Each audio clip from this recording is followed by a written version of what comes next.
What is going on, guys? Matt Downs with Daily Grind Fantasy Sports to help give you the edge for this NBA 4-game slate. Cannot wait to break it down. This video is officially sponsored by Jock Market. If you guys want to be entered into the $25 giveaway that we will be doing on Friday, please like, subscribe, and also comment your favorite GPP play for this slate. If you guys are brand new to this channel, we provide both free and paid content for all daily fantasy sports across all sports. If you could please show your support by hitting that subscribe button, notification bell, and of course smashing that like button for all of our future NBA content. If you would like to know more about becoming a better DFS player and taking down that big GPP, head over to www.patreon.com/DGFantasy for more information. On Patreon, we give advanced cheat sheets for all DFS sports on DraftKings. These cheat sheets include updated projections, ownership, and our overall favorite plays from slate to slate. We take it a step further by teaching you how to play fantasy sports like a shark,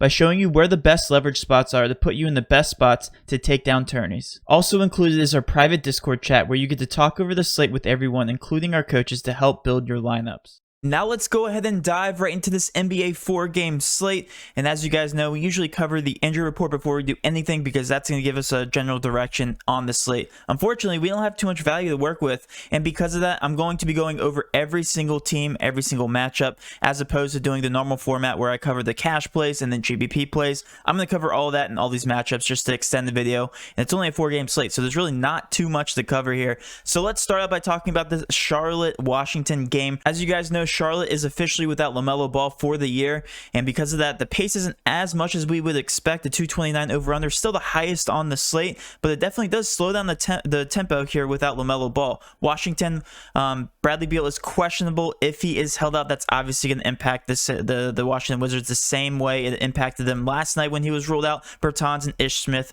officially out. With Philly, we have Embiid and George Hill officially out. Embiid's been out for a while.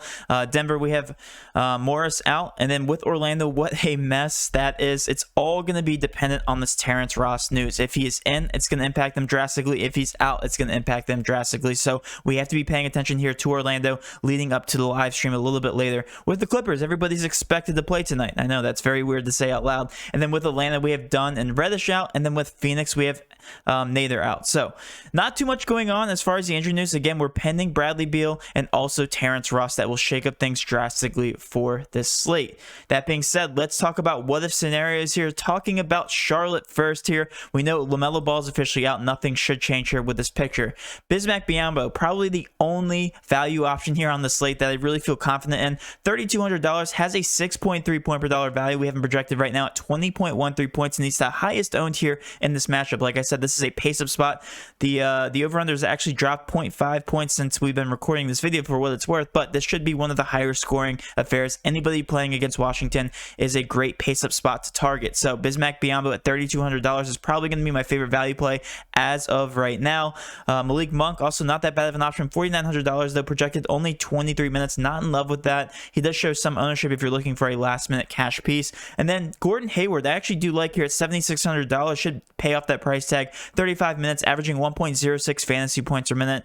And again, a pace-up spot here. So 20.4% ownership. Probably going to be one of my favorite options here. You're going to be comparing him and also Terry Rozier here, the exact same price tag. Gordon Hayward being $100 less is going to be a little bit higher owned, which is exactly what that shows here on Fantasy Cruncher. And he's projected to play the exact same minutes as Rozier. So if you want a GBP pivot, it's going to be right here to Terry Rozier. Love these two in that price range. Devontae Graham, $6,100, more of a GBP option for me. And then also PJ Washington, I don't mind, averaging the exact same fantasy points as as Devontae Graham, but also playing in that center position. So they're going to need some power forward center options here going against Washington. Bismack Biyombo being the only true center really available. Cody Zeller is really taking the backseat to him, only playing 11, 12 minutes in his last two contests. So I do like Bismack Biyombo. I do like PJ Washington. But my favorite options here from this team are going to be Biyombo and Gordon Hayward from Charlotte. Going to be cash fillers. I'm going to be starting my build probably with Bismack Biyombo and possibly Gordon Hayward. Switching over to the other side here with Washington, Bradley Beal is questionable. If he's held out, yes, Russell Westbrook will become one of the highest owned guys here on the slate. If Deja, $3,700 is going to be a great option. Pretty much all the value plays that we played last night are going to pop here at the top of the board. But if Bradley Beal does play, going to be my favorite option here on the slate. Only 30 1.3% ownership right now. Should be one of the chalkier guys, though, leading up through lock. 8.9K. That's very, very cheap for Bradley Beal. We're used to seeing him in that 9 to 10K range. Definitely going to be a discounted price on Bradley Beal in a pace-up spot. Going to be one of my favorite options on the entire slate. Russell Westbrook is going to be a good GPP pivot, possibly a better play than Bradley Beal. So if you guys want to pay up for Russell Westbrook, yes, you don't have as much flexibility within your lineup, but he's been playing tremendously, and I don't mind the GPP pivot. But again, all these other guys are going to be dependent on the news. I don't hate them for cash fillers, but I'm definitely more confident if Bradley Beal is ruled out here for the Washington Wizards. Going down here to Philly. Philly is benefiting still without Joel Embiid. Danny Green, hate to say it, but he's actually showing some pretty good chalk here. Projected 31 minutes, averaging 0.8 fantasy points per minute. We're used to seeing him averaging about 0.6 to 0.7, but he's been playing very well without Joel Embiid, so I don't mind him here. Yes, it's not that good of a pace of a matchup here versus Denver, but at $4,800, we're really looking for some good value. I think Danny Green is going to be one of your only options tonight, so don't mind him showing 20.8% ownership. Tobias Harris also gets a nice little usage bump, averaging 1.25 fantasy points per minute here with Joel Embiid off the court, so I don't mind him at 8.5K. Definitely a middle of the road type build if you're going to have to be choosing between somebody like Bradley Beal, Tobias Harris. Also Ben Simmons at 8.7K. You're going to have to make some options here, and again, I do prefer Bradley Beal for cash. So these other options are just going to be GPP options. Yes, Dwight Howard is an obvious option, benefiting without Joel Embiid, but I think it's between him and somebody like Mike Scott, depending on who starts for these guys. If Dwight Howard does start, we can expect about 28-ish minutes. Right now, he's only projected 24, but if Mike Scott does start,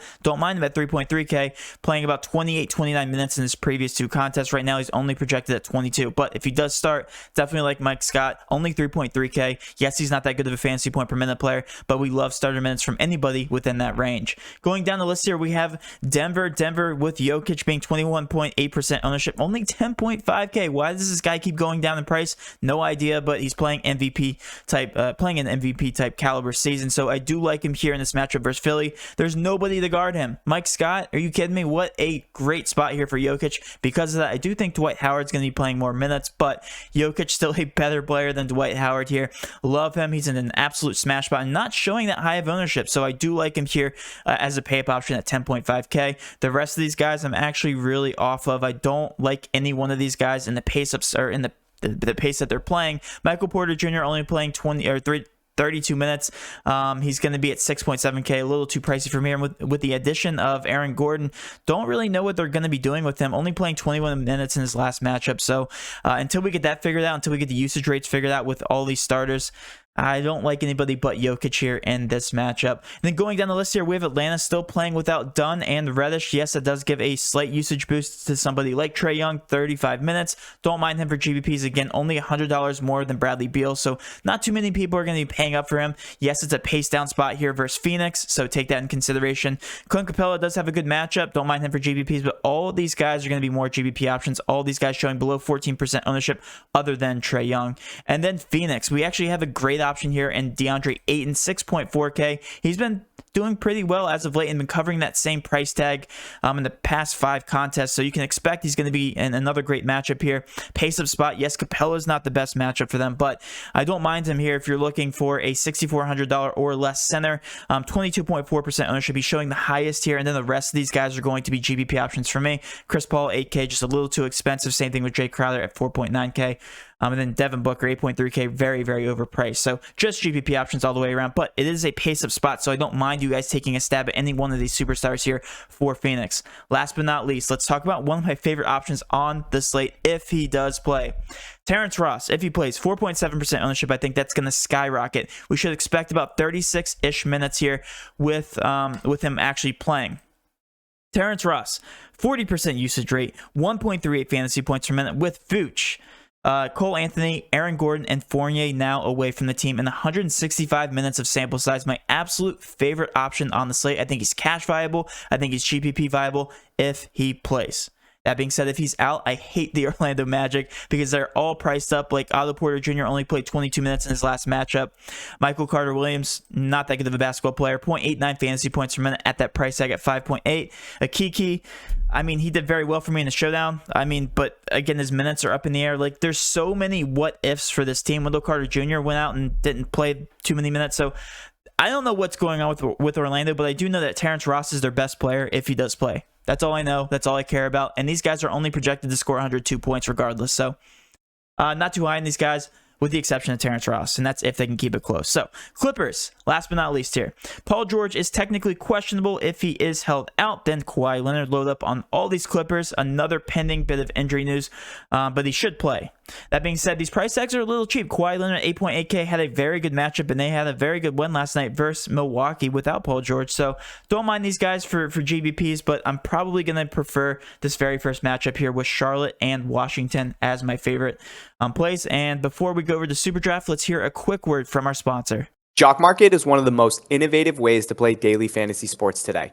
Just like the real stock market, Jock Market allows you to buy and sell players to earn profit based on their performances throughout the day and night.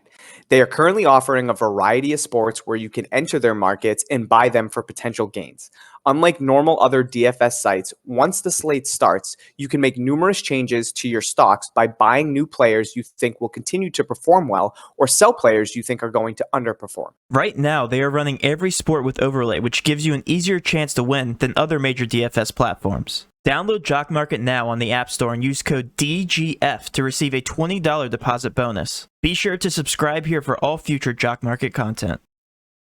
Now I'm going to give you guys some of my favorite SuperDraft plays over here. If you haven't signed up for SuperDraft, first of all, if this is your first time watching, we are a huge ambassador for SuperDraft. 50% match up to $500 if you sign up clicking on the link below. It is our promo link, so you have to click the link to get the promo. Easiest way to win today. There's so much overlay over there. Every one of our members always talks about how much overlay there is. Easiest way to win. If you guys are struggling on DraftKings, switch over to SuperDraft. Why the heck not? I'm giving you guys some free plays here, and these are some phenomenal plays. So first of all, before moving forward, sign up using that link. Click the pause button. Wait for me to give you my favorite plays here, and it's not based on salary. It's all about projections. So you guys can pick all the superstars and literally just take down the contest that easily. They all have multipliers. So for instance, Terrence Ross, being my favorite projected player right now, has a 1.4 times multiplier on SuperDraft. We have him projected at almost 70 points if he plays. So my favorite play is going to be Terrence Ross. Kawhi Leonard, a 1.15 times multiplier. My second favorite option in that Orlando Magic matchup here. And then Russell Westbrook doesn't have a multiplier, but can you blame him? He's been playing absolutely out of his mind, 94 points in his last matchup, so I'll take 94 points just straight up. Gordon Hayward, 1.45 times multiplier against Washington, a pace-up spot matchup. And then last but not least, Trae Young, 1.15 times multiplier. Those are going to be my top 5 plays, and that will end my video, guys. Hopefully you did enjoy this video. If you did, please do hit that subscription button, notification bell, and of course, smash that like button for all of our future NBA content. With all that being said, have a great rest of your day, and let's cash.